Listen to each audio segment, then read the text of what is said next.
every night and every day. Never forget to say.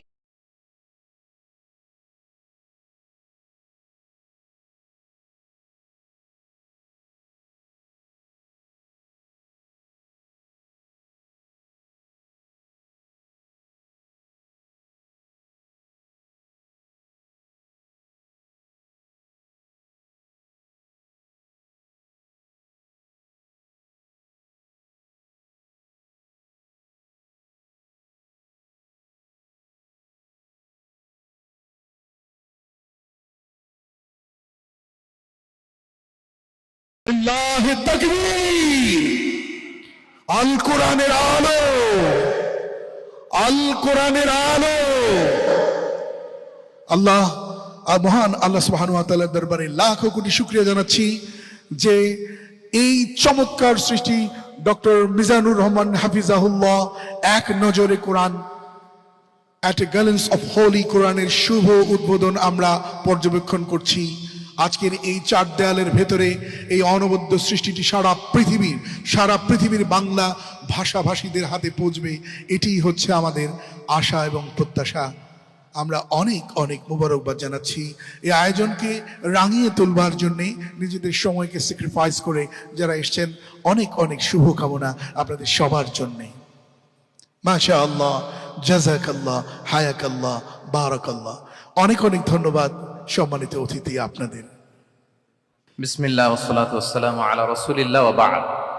আমরা আল্লাহর দরবারে শুকরিয়া আদায় করছি যে আল্লাহ তাআলা আজকে আমাদেরকে এই এক নজরে কোরআন বইয়ের বুক লঞ্চিং সেরিমনিতে হোটেল শেরাটনের এই বলরুমে একত্রিত হওয়ার সুযোগ করে দিয়েছেন। আমরা পড়ছি আলহামদুলিল্লাহ। প্রতিশ্রুতিশীল প্রকাশনা সংস্থা সত্যায়ন প্রকাশনকে আমি অন্তরের অন্তঃস্থল থেকে মোবারকবাদ জানাতে চাই এরকম চমৎকার একটি প্রোগ্রামের আয়োজন করবার জন্য এবং দেশের প্রথিতযশা আলিম দ্বীন শিক্ষাবিদ সবাইকে একটা প্ল্যাটফর্মে একত্রিত করবার জন্য। আজকের প্রোগ্রামে আপনারা যারা উপস্থিত হয়েছেন আমি আপনাদের সবাইকে অন্তরের অন্তঃস্থল থেকে শুভেচ্ছা জানাতে চাই। আজকের প্রোগ্রামে উপস্থিত হয়েছেন এদেশের প্রথিতযশা আলিম দ্বীন শিক্ষাবিদ, সাহিত্যিক, কবি, সামাজিক, ধর্মীয় এবং রাজনৈতিক নেতৃবৃন্দ সহ পুরো সত্যায়নের টিম। আমি আপনাদের প্রত্যেককে আবারও আন্তরিক মোবারকবাদ এবং অভিনন্দন জানিয়ে শুরু করছি। প্রিয় সুধী, আল্লাহর দরবারে শুকরিয়া যে এরকম একটি বড় কাজ আমরা শেষ করতে পেরেছি। আল্লাহ তাআলা আল কোরআন আল কারীমকে তিনি গোটা বিশ্ববাসীর জন্য রিমাইন্ডার বা হেদায়েত করে প্রেরণ করেছেন। মুসলিম অমুসলিম নির্বিশেষে আমরা অনেক সময় এই ব্যাপারটিকে এভাবে প্রেজেন্ট করি না। আমাদের সবারই এভাবে প্রেজেন্ট করা দরকার যে এটা হচ্ছে কোরআনটা এমন একটা গ্রন্থ যেটা সবার জন্য, for the entire universe, for the entire human being. এবং এই কথাটা আল্লাহ খুব স্পষ্টভাবে বলেছেন যে এই কোরআন হচ্ছে যিকরা লিল আলামিন, এটা হচ্ছে reminder for the entire universe. সবার জন্য এখানে রিমাইন্ডার আছে, উপদেশ আছে, মুসলিম অমুসলিম নির্বিশেষে। এবং পাশাপাশি এই কিতাবটি সর্বশেষ আসমানি কিতাব আল কোরআন আল কারীম, এটি পৃথিবীর সবচাইতে, আমি প্রায় বলি যে সবচাইতে ইন্টারেক্টিভ একটা কিতাব, লাইফ ওরিয়েন্টেড একটা কিতাব, জীবন ঘনিষ্ঠ। এর চেয়ে বড় জীবন ঘনিষ্ঠ কিতাব আর হয় না।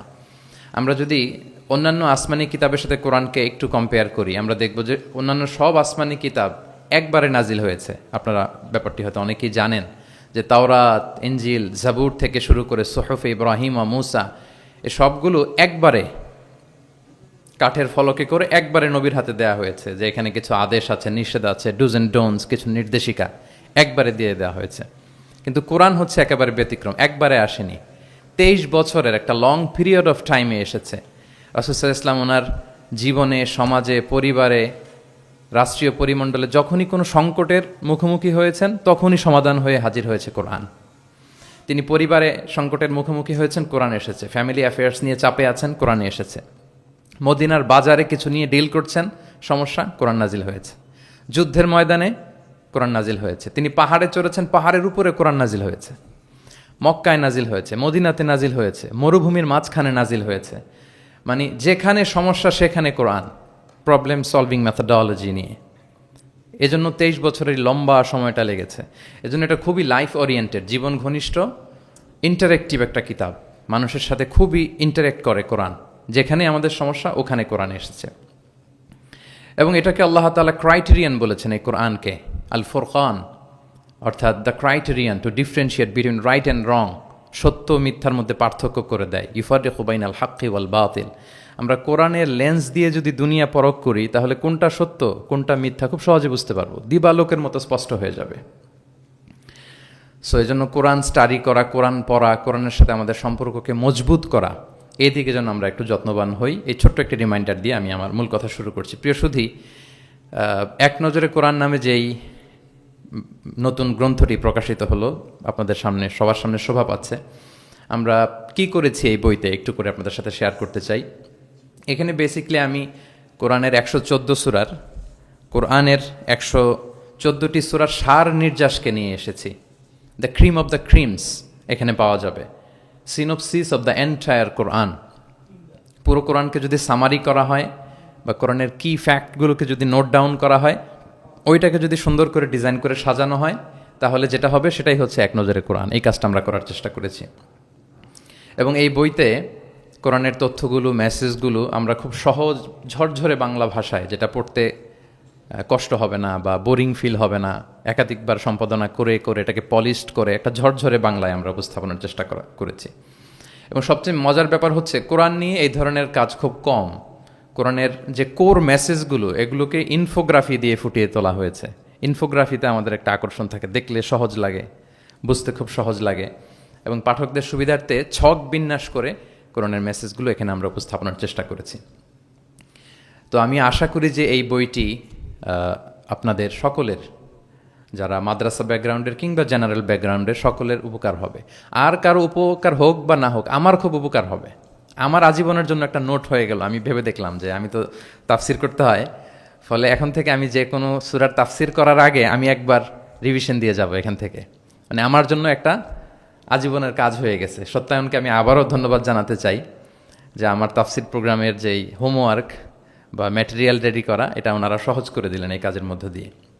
তো আমি বোধ করি এবং বিশ্বাস করি আমার যেহেতু উপকার হবে, আমাদের বক্তা ভাই যারা দাঈ ইলাল্লাহ, খতিব, ইমাম, আলিয়া মাদ্রাসা কিংবা কামি মাদ্রাসার শিক্ষক, ছাত্রবৃন্দ, সবার এই বইটা বেশ উপকারে আসবে বলে আমি বিশ্বাস করি এবং আল্লাহর কাছে কামনা করি।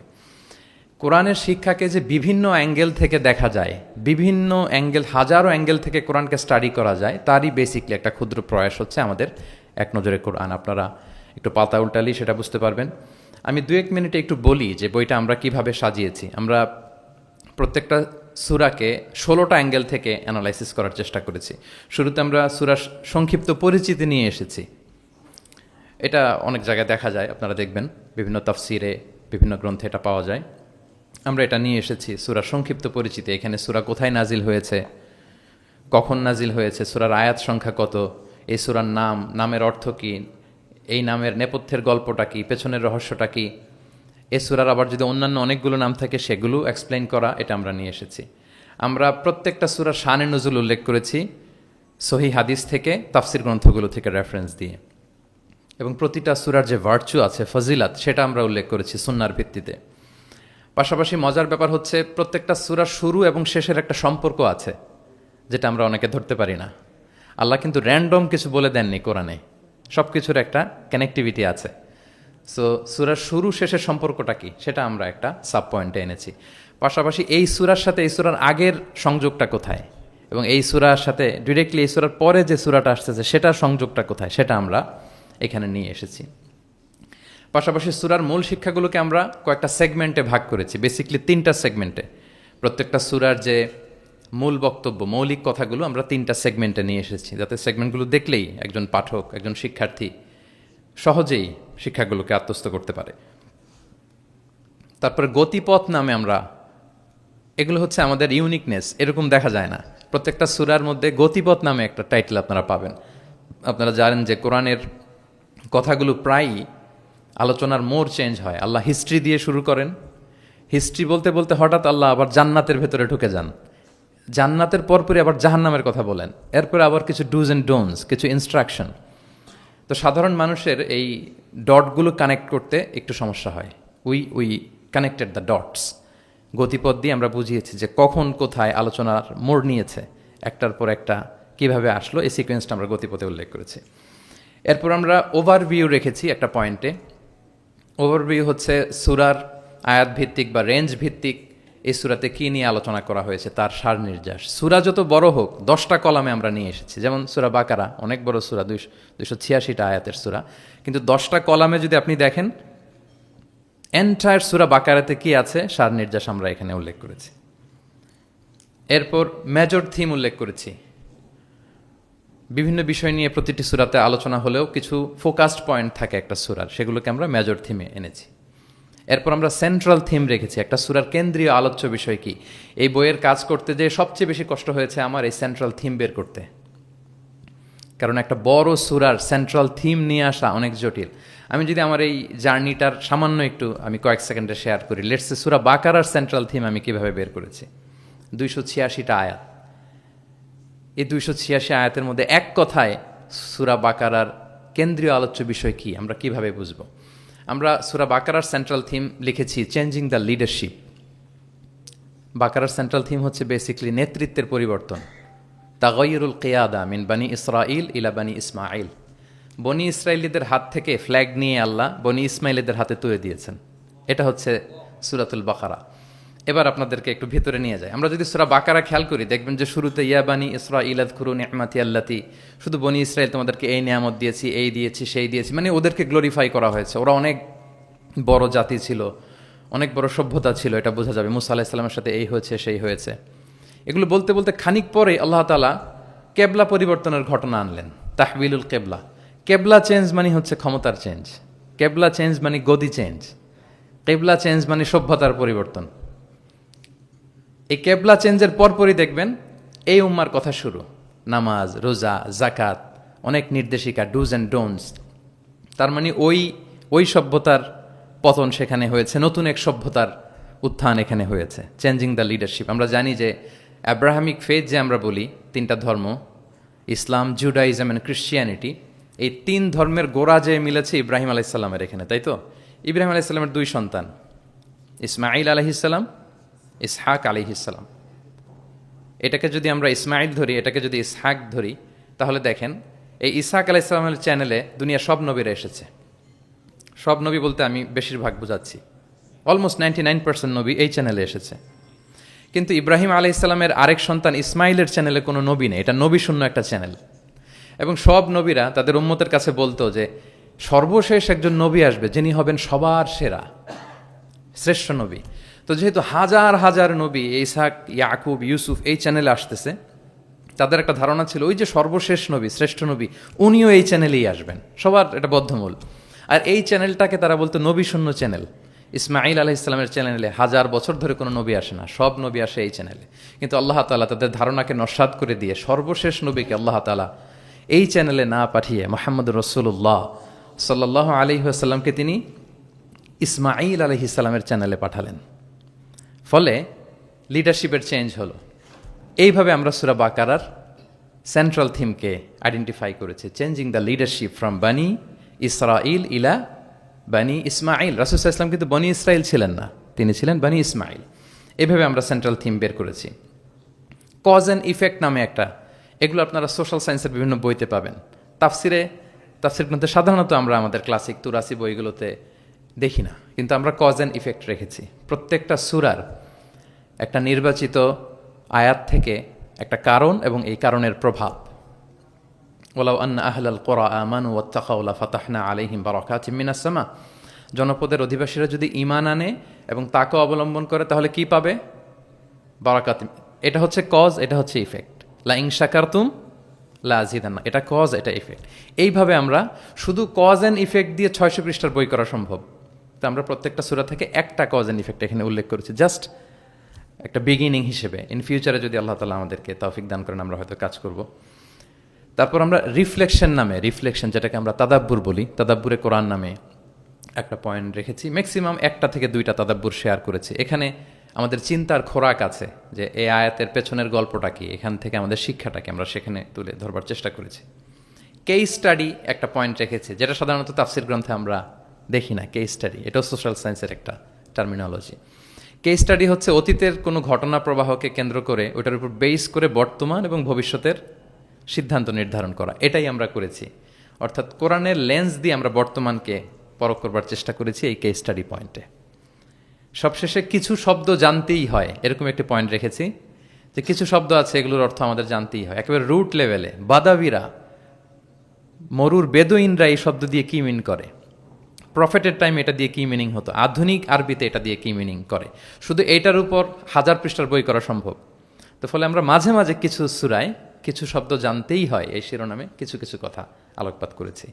সো এইভাবে আমরা এক নজরে কোরআনটা সাজাবার চেষ্টা করেছি। প্রিয় সুধী, as a writer, as a author of the book, আমাকে যদি বলা হয় যে এটা কোন ধরনের বই, তাহলে আমি বলবো এটা একটা মাইন্ড ম্যাপিং বুক।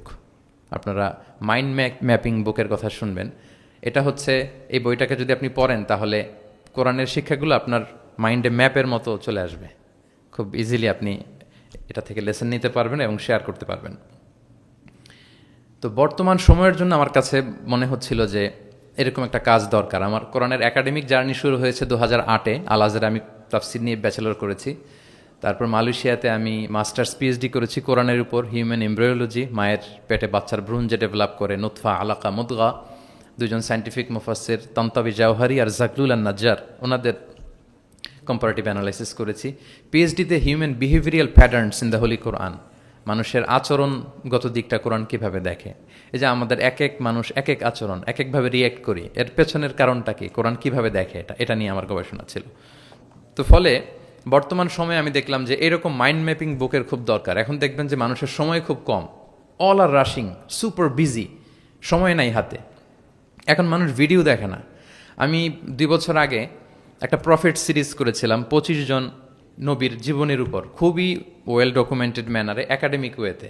তো এটার ভিউ খুব একটা নাই, এগুলো দেখতে চায় না মানুষ। মানুষ খুব বিজি। এখন কি দেখে জানেন? আমি বলে দিই, রিলস দেখে, রিলস, তাই না? রিলসে এই 1 মিনিট, 1.5 মিনিট, 2 মিনিট সে তার জিনিসটা পেয়ে যায়। হতে পারে নলেজ, হতে পারে কোনো ইনফরমেটিভ ভিডিও, অথবা এন্টারটেইনমেন্ট, রিলসে মানুষ।